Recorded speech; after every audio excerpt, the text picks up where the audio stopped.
So things that we need to be able to do for Unit 3 here, okay? First of all, make sure you guys know, of course, aqueous solutions, which I think you guys know. Aqueous solutions, any solution where water is the solvent, so make sure you know that, okay?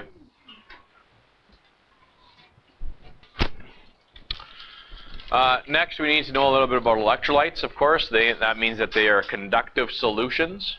Conductive solutions. Examples of electrolytes. So strong acids, soluble ionic compounds are very good conductors. Okay.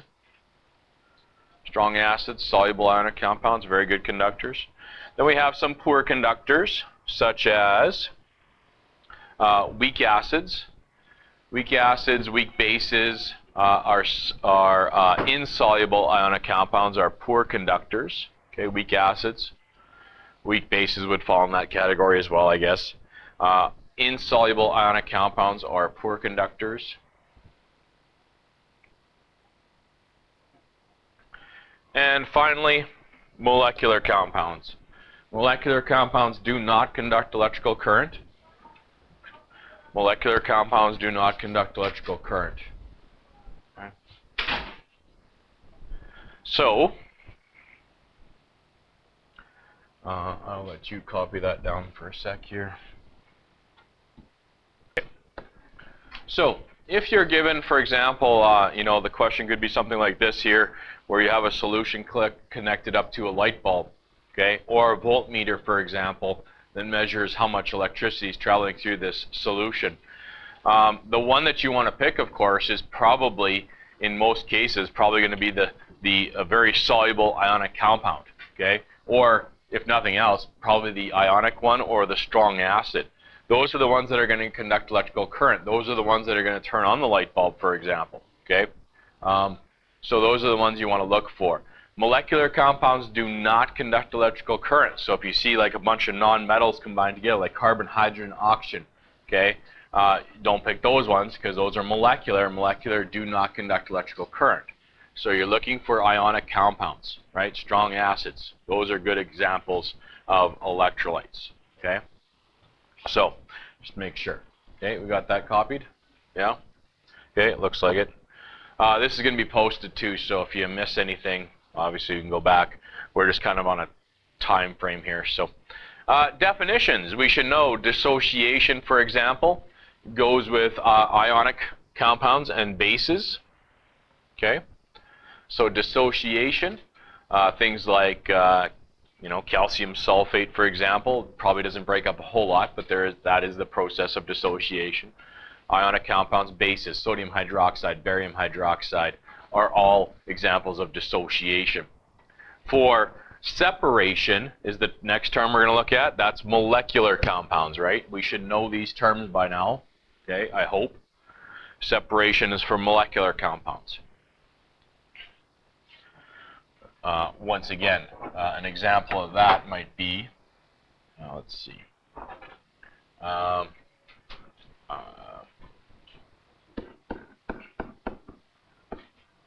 I don't remember if that's a liquid or a gas. Yeah. If you put phosphorus trihydride into water, what do you get? Well, it's a molecular compound. What do you get? You get phosphorus trihydride in water, right? But individual molecules now by themselves, right? So you quite often kind of see that kind of thing there. So what you end up with is kind of the same thing, but instead of having, you know, I use the example of sugar, right? To make up 1 grain of sugar, you need millions of molecules all connected together. Well, when you put it into water, you get a million of molecules not connected together. You get individual molecules of sugar, okay? So that's separation. Ionization, of course, is the next one, and that's for acids, right? Acids undergo the process of ionization. All right, next. Oh, naming acids. Okay, hopefully I can move that up to there. Naming acids. We need to know how to name acids, of course, please.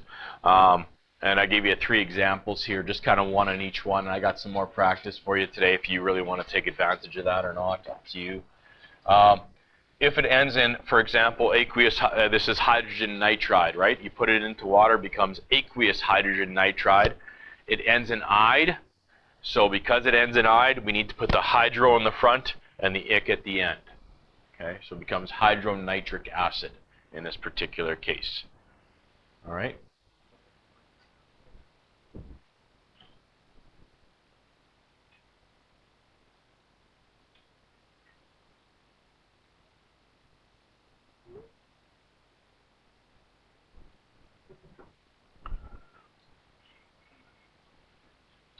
Okay. Next, for example, H2SO4. Remember, also with with acids, we need to put the formulas together like ionic compounds, right? H is a 1 plus, sulfate's a 2 minus. We need to swap and drop for that stuff. H is a 1 plus, nitride is a 3 minus. Swap and drop. Okay. Aqueous hydrogen sulfate, of course, because it ends in 8. We need to put the "ic" back on. Because it's sulfur or phosphorus, we have to put, in this case, sulfur, we need to put the "ur" back on. For phosphorus, we put the "or" back on. Okay? So, aqueous hydrogen sulfate, sulfuric acid. Yeah? And the last one here, of course, I just chose HClO2. So aqueous hydrogen chlorite. Chlorate changes into, of course, I changes into OS, so chlorous acid. Okay. So make sure you know how to name those. And once again, I have a few extra questions if you want to do those and bring them and I'll check them over. We can do that too if you need practice with that. Okay.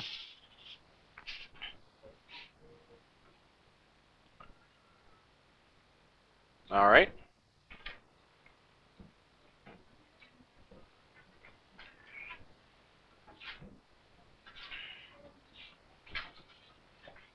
Good?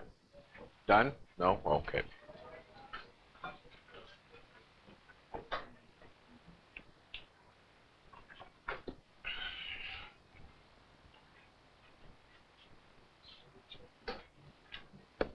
We need to remember mass by volume concentrations. Okay.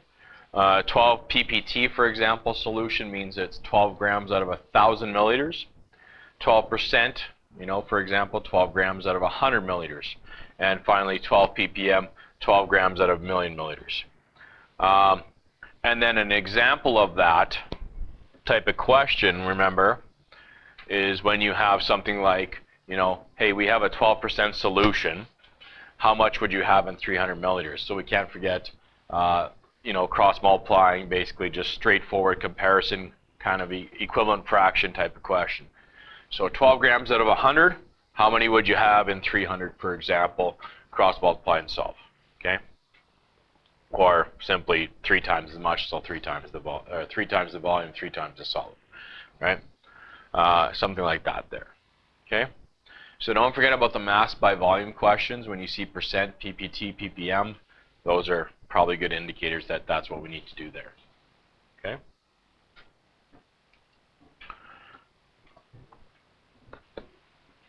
So molar concentration types of questions, C equals N over V, N equals little m over big M, combination of those two, of course.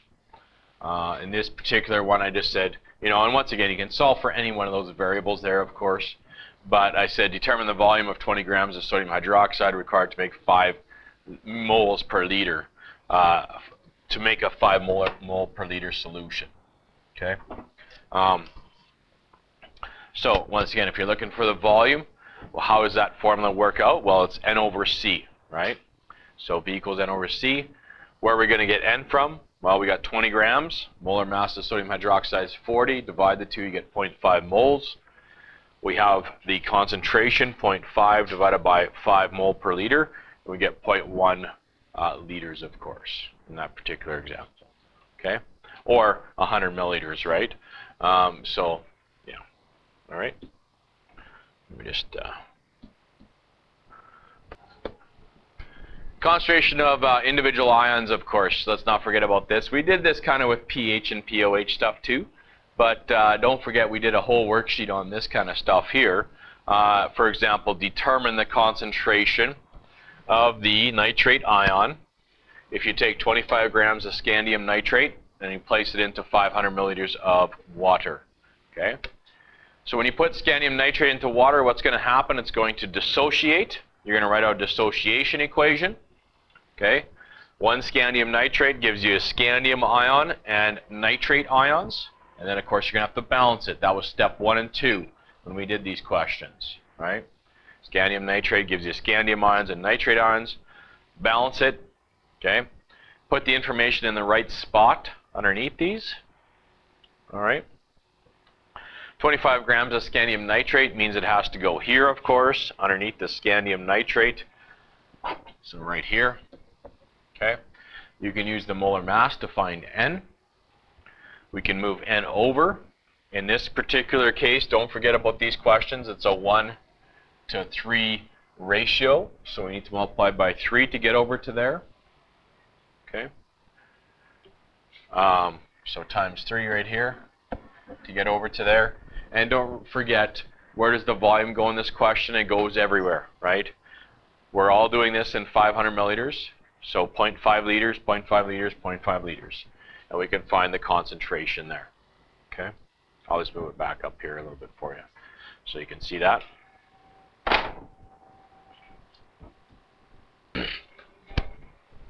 If you see a question that says, okay, how do you know when to do this? I'll tell you right now. If it says, find the concentration of this ion, or here is the concentration of this ion, or if it says something about ions, and it's specific in an ionic compound, like, for example, how many scandium ions are in this compound, or in this solution? How many nitrate ions are in this solution? What is the concentration of the scandium ion? What is the concentration of the nitrate ion? If it talks about ions, there is a pretty darn good chance that you need, and they talk about a compound, okay, so if we're talking about calcium sulfate, they talk about calcium ions or sulfate ions, we need to probably have a dissociation equation for that, okay? And the reason is because in most cases, you know, calcium sulfate, hey, calcium sulfate, 2 plus 2 minus, swap drop, 1 calcium, 1 sulfate, that's not too bad. But you're not going to get that question. You're going to get scandium nitrate or something with a 2 and a 3 in it, like iron 3 sulfate, for example, which we did examples in class of, okay? We have to write out the equation because, remember, for every one of those compounds, in this case here, for every scandium nitrate, you're getting 3 nitrates out of that. So we need to make sure we account for that, and that's where you could possibly go wrong. So we need an equation. Other questions you will see with these types of questions, like I said in the green here part, I would say, hey, how many nitrate ions do we have? The number of nitrate ions. So how would you do that? Well, I know that 1 mole, right, is 6.02 times 10 to the 23. I have 0.3246 moles, okay, 0.3246 moles here. How many ions does that work out to be? And you could do that comparison, well, cross multiplication and solve, right? So we did examples of that in class, okay, don't forget. We did examples and we gave you a worksheet on that, and et cetera, concentration of individual ions, it's called, okay?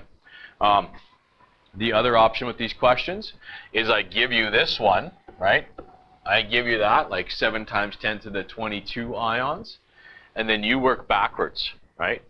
So you get N, and then from N you can move N over, and you can use the molar mass to find the mass, or V to use C, or whatever, okay? So, like I said, there's examples of all that stuff in your notes, so you'll just have to spend some time, go through that. If you're not sure what I'm talking about right now, look that over and then ask if you have any questions, okay? Make sure. All right? So there's that there. Preparing standard solutions. We need to know how to prepare standard solutions. So in this case here, don't forget, with standard solutions, if the volume's not given, we are assuming 100 milliliters, or 0.1 liters, of course, would probably be better, yes, 0.1, because 0.1, of course, we need to have volume in liters, so we need to assume 0.1. how do you prepare a 0.15 molar solution of scandium nitrate? Well, once again, we have C, we have V, we can find N, we have N, and the molar mass we find little m, yes? Okay, so I'll let you guys copy that out there. Okay, so assume 100 milliliters, of course. So we have C, we have V, we can find N. N with the molar mass, of course, gives us little m. In this case, 3.46 grams there. Okay, and once again, what are the 4 steps? Now, the 4 steps might be a multiple choice kind of question or numerical response. In other words, we'll give you 4 steps. You kind of order them in the right way. The other option might be, for example, part numerical response number 1 could be what mass would you need to prepare a standard solution, and then numerical response number 2 tied into that, what are the 4 steps that you would need to weigh out that, or to prepare that standard solution. So step 1, of course, you're going to weigh out, in this case, 3.46 grams of, scandium nitrate. Okay. 2, you dissolve into a 100 milliliter volumetric flask. 3, you're going to fill to the calibration line, and 4, you're going to mix well. Okay. So basically that order there. Okay. And that's how you prepare the standard solution from a solid.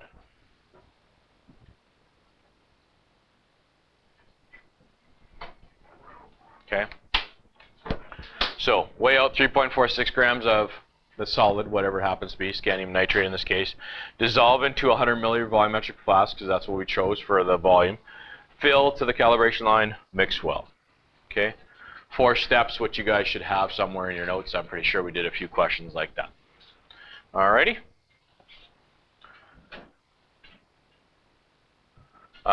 Next one, we'll be preparing standard solution through dilution. Okay, so we're going to prepare a standard solution using a dilution method here. Okay. For example, how do you prepare a 1 molar solution from a 5 molar solution of acetic acid? Okay. Prepare a standard solution through dilution. I know it's messy. I tried to hurry last class. Prepare a standard solution through dilution. Describe how to prepare a 1 molar solution from a 5 molar solution of acetic acid.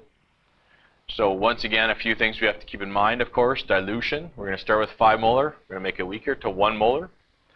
The 100 milliliters that we're assuming has to go into V2. So we have to put this here. Assume 100 milliliters there, right? Has to go there. And we are going to be solving for V1. How much do we need to take of the stronger stuff that we need to pipette out, basically, right? Okay. So there's some of the stuff there. I'll let you guys copy that first. Okay, and so once again, you're going to find V1. In this case, turns out to be 20 milliliters. You need to pipette out 20 milliliters in this case. So remember, you're going to use that long, skinny thing. 20 milliliters of acetic acid, the stronger stuff, of course. You're going to place it into a 100 milliliter volumetric flask. You're going to fill to the calibration line. You're going to mix well. Okay, so 4 steps to go with that. Once again, 3 and 4 are always the same. 1 and 2 are a little bit different. Okay. Next, we need to talk. You need to know a little bit about exothermic and endothermic reactions, or definitions of those. Maybe is a better term. So with that, know that exothermic reactions, of course, give off heat. Endothermic reactions take in heat. And you may also have to consider, for example, if it's an exothermic reaction, okay, you have to think about, hey, is there more energy that's required to break the solute to solute bonds, solvent to solvent bonds, and then remember they have to form the solute solvent bonds, right? So we talked about that in class, and there's some notes on that there, so make sure you guys know that, right? If you're talking about, endothermic, for example, I'll give you this. Endothermic reactions, it takes a lot of energy to break the solute bonds, solvent-solvent bonds. Not much energy is given off in return for the solute to solvent bond. So it takes a lot of energy in, doesn't give you a whole lot back out. So the net result of that is it takes energy in. It takes energy to make that solute to solute bond break and the solvent to solvent bond break. compared to how much is released with the solute solvent, the water to the whatever solid. Okay, so that's endothermic. Exothermic, of course, is just the opposite of that. So if you know one of them, you could do the other one probably as well. That's in your notes there as well, so make sure you look at that. Know the effects of pressure and temperature on solubility. So for example, you know, the most common one probably is pressure. If you have a gas and you force that gas, if you put more pressure on the gas and try to force more gas into the water, you can do that, okay? It increases the solubility. If you try to, for example, the other common one is if you heat up a solution, you can fit more solid into it, so it becomes a higher concentration, basically better solubility. When you heat up water, you can fit more solid into it, for example. Okay? When you heat up water, you actually decrease the concentration of a gas. Okay? The gas tries to leave first, and therefore it becomes less concentrated. If you want to increase the solubility of a gas, you should decrease the temperature of the water. Okay? So that's in your notes as well, and we talked about that as well. So basically know you know, the general ones. So the pressure and temperature of gases on solubility, and I would say the temperature of a solid with water as far as that goes there. Okay. All right. Next, a little bit of Arrhenius theory, modified Arrhenius theory with acids. Remember, okay, little definition thing kind of. Arrhenius theory, if you're looking at Arrhenius' theory of an acid, his first one, we would have said that there, right? HCl gives you H plus ions and chloride ions. Or it gives you basically hydrogen ions. All acids give you hydrogen ions. That was his initial theory, and then he switched it to the modified Arrhenius theory, right?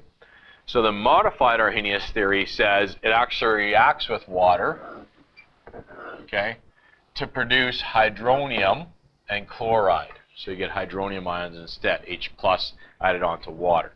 So those were his two definitions of acids. You should know the difference between them. The one that's more correct, of course, is the bottom one. It is the modified Arrhenius theory, right? Where acids always give you hydronium ions. When you put any acid into water, you will get either some hydronium ions or lots, okay, depending on the type of acid. All right? This is kind of a mess down here. We'll just maybe wait for that part there. Let's see here.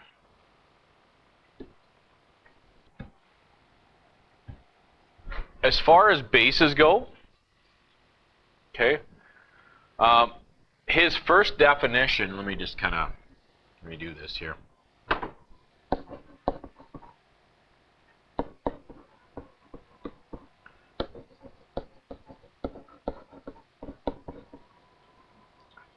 These both are examples of Arrhenius theory and modified Arrhenius theory, right?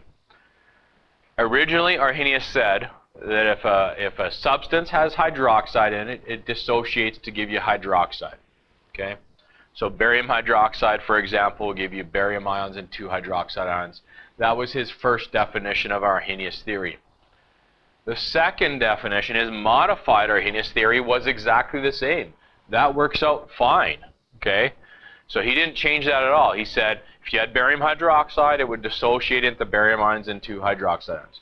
Those are exactly the same definition right there.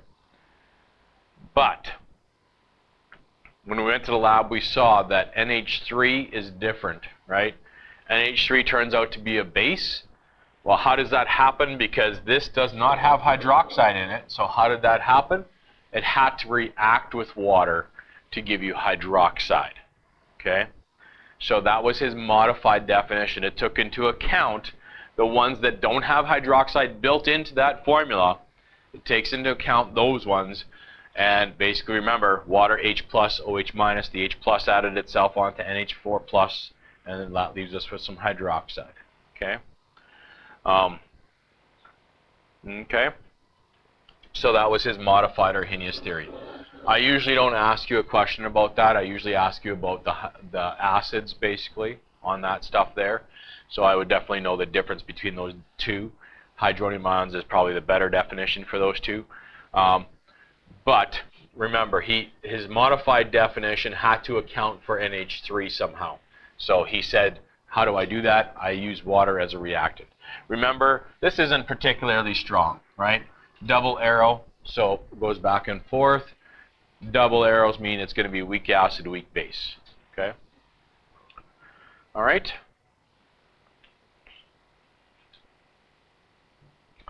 So that was his definitions of acids and bases there.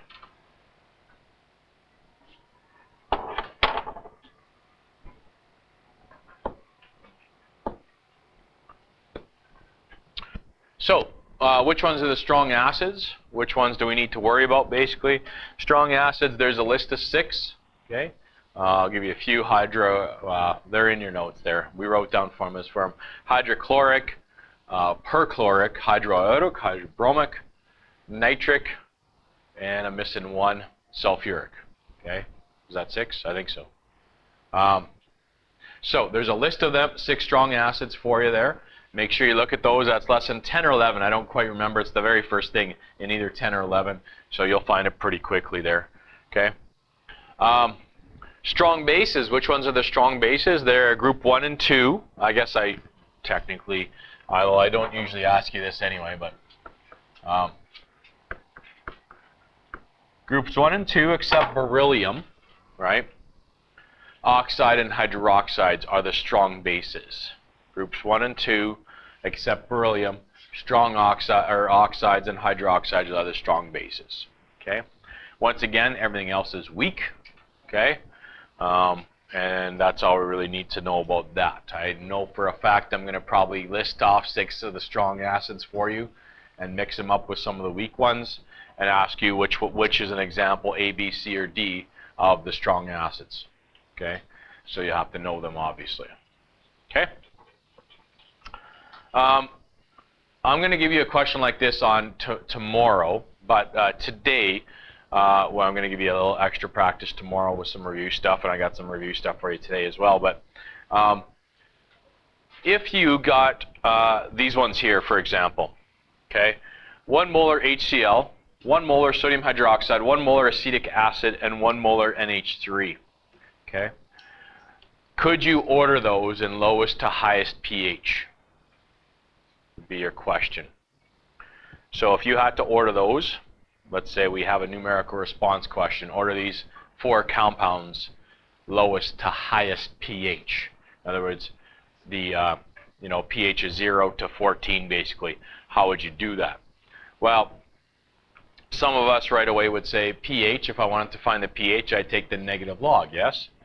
So if you took the negative log of 1 molar HCl, if you take the negative log of 1, you get 0. Oh, what did I put? I put 1 here for some reason, didn't I? It's actually 0. Okay? So it's a pretty strong acid, 1 molar HCl. Is that right? Just a minute here, let me think. Yeah, that's right. Okay? So you would actually get 0 for the pH if you took a negative log of 1. Should I, here, by the way, this is my other acid right here. So the reason I connected these two is because these both are acids, yes? So between the 2 acids, which one is going to have the lower pH and why? So we got 1 molar HCl, 0. Is 1 molar acetic acid also have a pH of 0? Yes or no? And the answer is no. Because remember, weak acids only partially ionize, right?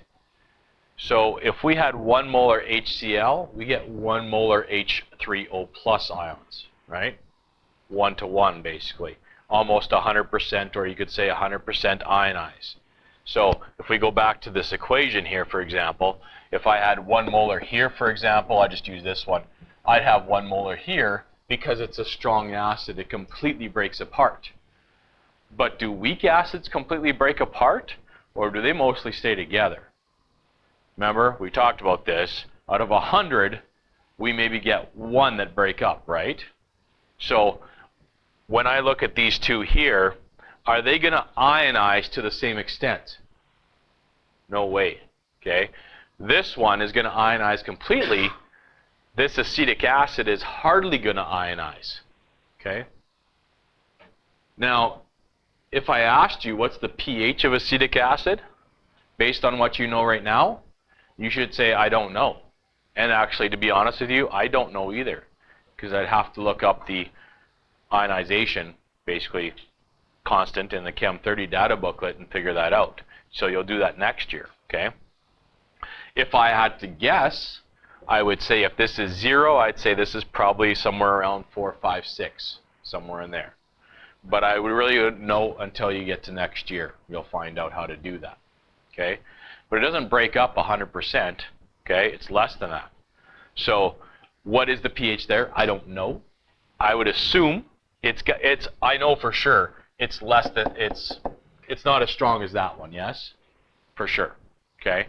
So what is it? I don't know. It's about 5, 6, 7, or not 7, maybe 4, 5, 6, somewhere in there maybe.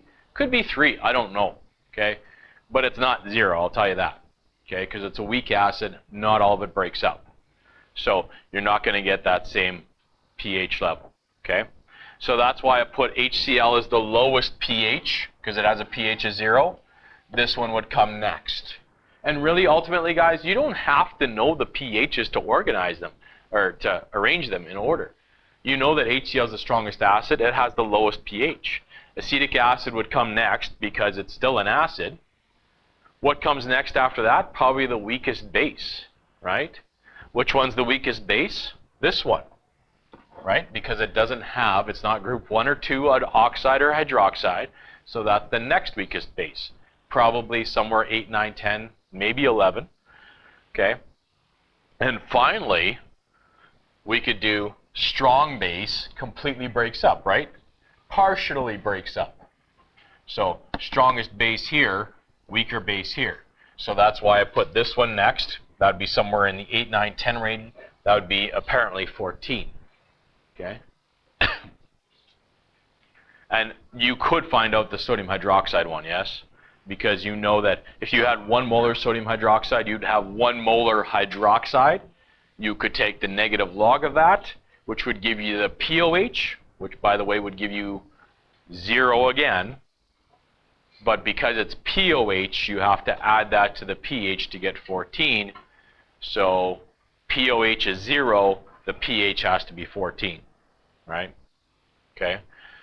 But you don't even have to do all that stuff. You just have to understand strong and weak acids, really.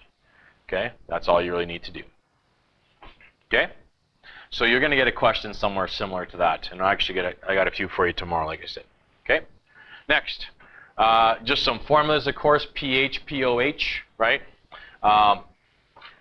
Don't forget, okay? Everybody knows this one, pretty much, I think. Negative log of the concentration, we can find pH. We're good at that. POH, same thing. Negative log of the hydroxide ion concentration, we're good. Don't forget, if you're looking for the concentration, there's also this formula here, 10 to the negative pH, right? These are on the back of your periodic table. There's 4 formulas. I've arranged them for you there. pH, and then concentration, 10 to the negative pH. POH, 10 to the negative POH on this side. Okay? So look at those formulas. Make sure you understand when to use the right one. Right? If I give you the pH, then you can find the concentration. We did that the other day here. If I give you POH, you can find the concentration of OH. Right? Or you could, if I give you the POH, you could find the pH and then find the concentration of H3O plus, basically, right? So I just gave you a quick example. We did some of these in class. I gave you that worksheet here, the one with, I think there was 18 questions on it. It was a photocopied one kind of thing, and that's kind of what we looked at there, right? So if I give you 5 grams, you could find the molar mass. You could find N, move N over, right? With V, you'd find C. You could find the pH, right? We did that in class the other day. The other option, of course, Let's get rid of those two things here. The other option might be, hey, what if I gave you the pH? Could you work backwards, right? So if I gave you 10 to the negative 2, okay? For example, if I gave you the pH of this acid was 2, well, I'd say 10 to the negative 2. I could find the concentration. I'd have the volume. I could find N. I could move N over this way now, okay? So I could take N and move it over to here, and then I'd have molar mass. I could find the mass. Or I'd have N and V. I could find C, right? All those things. So once again, you can go back and forth with this. I just need to take a quick look here. Sorry. Okay, yep. So you can go back and forth, okay? And, you know, you could also, with this, I could ask you, how do you prepare a standard solution with a pH of 4? How would you prepare a standard solution with a pH of 4? Well, hey, it's no different than taking, for example, well, pH, what does that mean? Well, it means I have the concentration, right? So that's exactly like the question we did earlier today. If I have the concentration, assume 100 milliliters, I'd have N. With big M, I could find little m. You know, weigh out so many grams of acid, step 2, etc., etc. Now, most of the acid solutions, so maybe in solution form, we could do that too. We could do dilution instead, okay? But once again, that's an example there, okay? And then I said, how could you prepare a standard solution? Let's say you have a pH of 2 and you want to make a pH of 4, right? Stronger, don't forget though, pH of 2 is stronger than a pH of 4, right? Weaker. So how could you do that? Well, once again, okay, you could use dilution formula. C1V1 equals C2V2. So the initial concentration here is 10 to the negative 2 because remember, this is the stronger one. A pH of 4 is weaker, yes? So pH of 4 from a pH of 2 acetic acid, for example, okay, or hydrochloric acid, whatever, yeah. Acetic acid, yeah. So just remember to put those in the right spot. You know, we'd assume what else would you have to assume? 100 milliliters, right? Preparing a standard solution. So we'd assume 100 milliliters. You could solve for B1, pipette out so many milliliters, put it into 100 milliliter volumetric flask, fill to the calibration line, mix well, right? All that stuff. All right.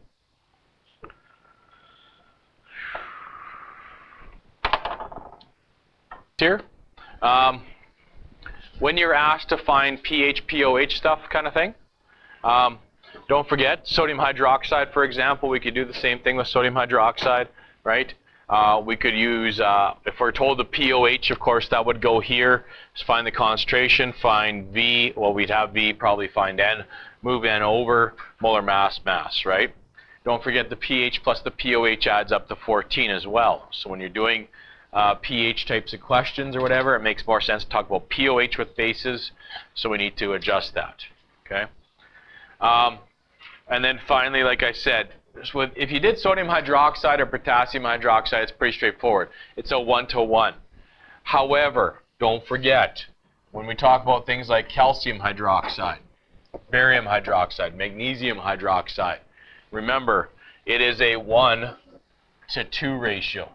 So we either need to times it by 2, or if we're going this way here, we need to divide it by 2. Okay? So just don't forget that part, because that'll give you twice the answer or half the answer of what you need. Okay, and that's where you're going to make some mistakes there, possibly, if you don't write out the equation for those. Okay, if we're talking about pH or pOH, okay, of a specific compound, like ionic compound, calcium hydroxide, potassium hydroxide, you probably should have an equation for that. Okay.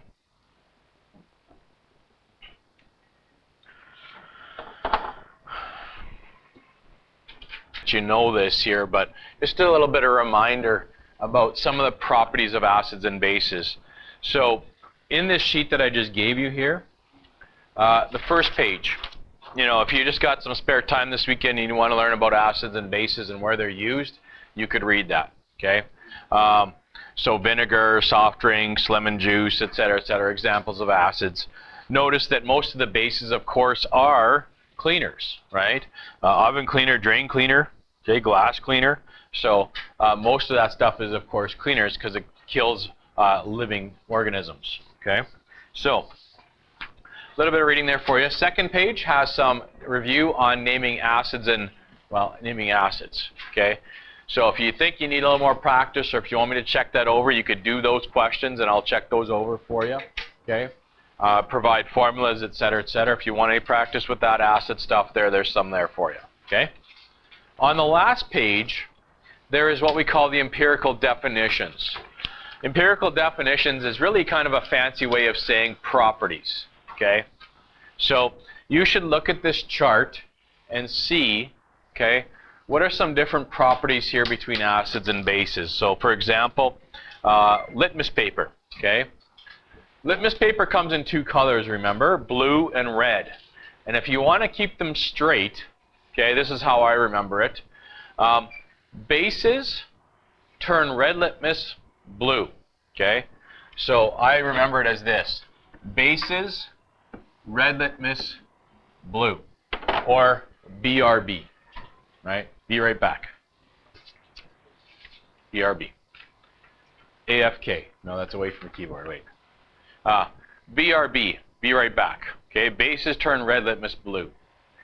If bases turn red litmus blue, then acids turn blue litmus red. It's the opposite. Okay. So bases turn red litmus blue. Acids turn blue litmus red. Okay. And that's how I kind of remember it, based on that there. Okay. All right. Acids turn blue litmus red. Yeah. It says that, right? It says that on. If you're confused, just look at the sheet. Okay. Bases turn red litmus blue. BRB. Bases red blue. So red litmus turns into blue when you put it into bases. Blue litmus turns red when you put it into acids. Okay. So those are the two things that you need to know from there. Electrical conductivity, of course, for both could be very good. Depends on how strong or weak the bases are, of course, but they're electrolytes. Reaction with active metals such as magnesium and zinc. When you put magnesium or zinc into acid, you get hydrogen gas, you get some bubbles. With bases, you don't get anything. Okay. And of course, taste. If you taste like lemon juice or vinegar, it's going to taste sour.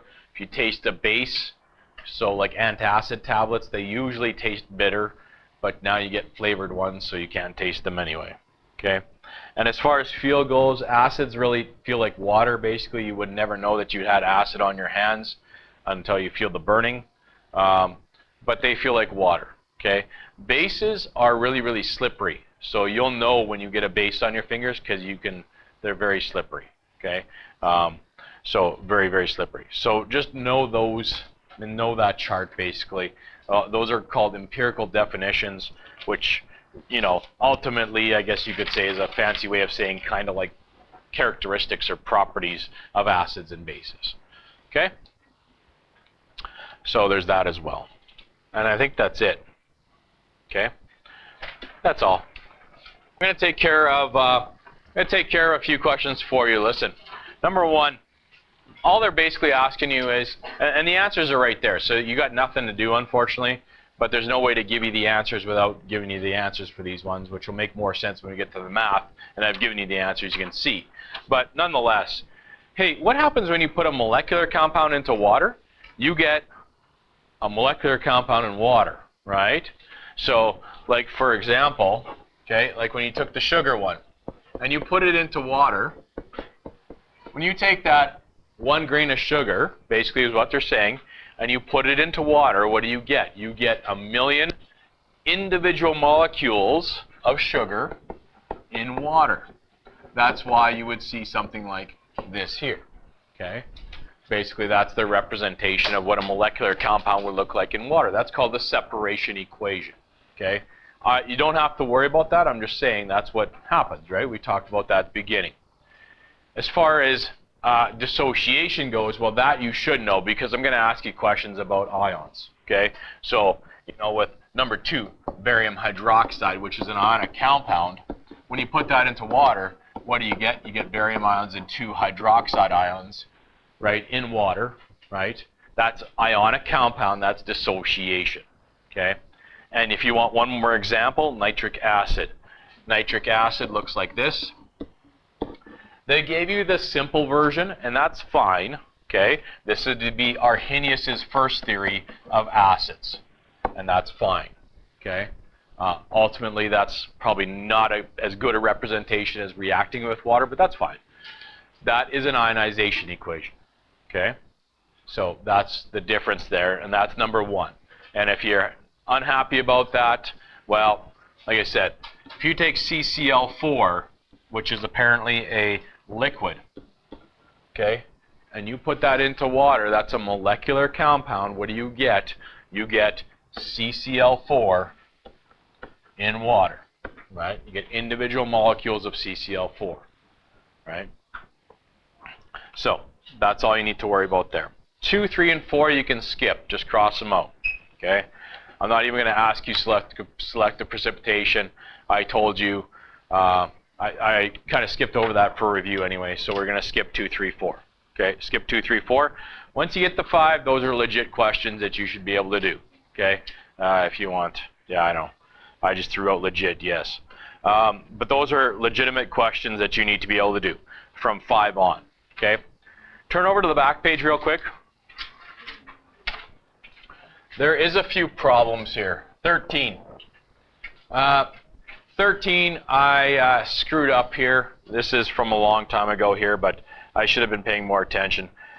Number 13, those significant digits don't match up, okay? When you have, for example, a pH of 2.68, right, and that's your pH, they're asking you what's the concentration here, basically, right? How many significant digits are in the pH? And the answer is 2 after the decimal. So what should I have in my concentration?